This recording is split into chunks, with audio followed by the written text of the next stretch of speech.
motivation. And so I ended up having to go back and undo and rewrite a lot of that novel. It was very inefficient.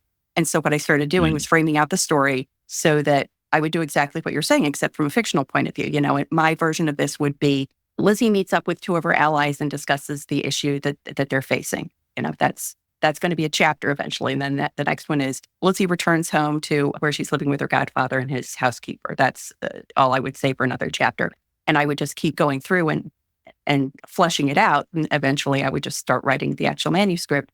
I was doing it to avoid getting myself into that situation where I'd written myself into a hole and I didn't know how to get out of it.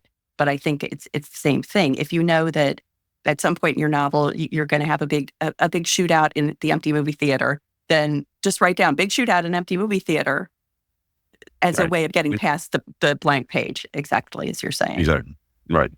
So just setting yourself up ahead of time, again, that's why I call it doing your homework. So you set yourself up ahead of time, so when it's time to write, you could even jump on. So let's say you have 10 chapters, you don't feel like writing the chapter 2 story right now, you can jump to chapter 4 or chapter 8 and you can write that part out because you already know what it's supposed to be.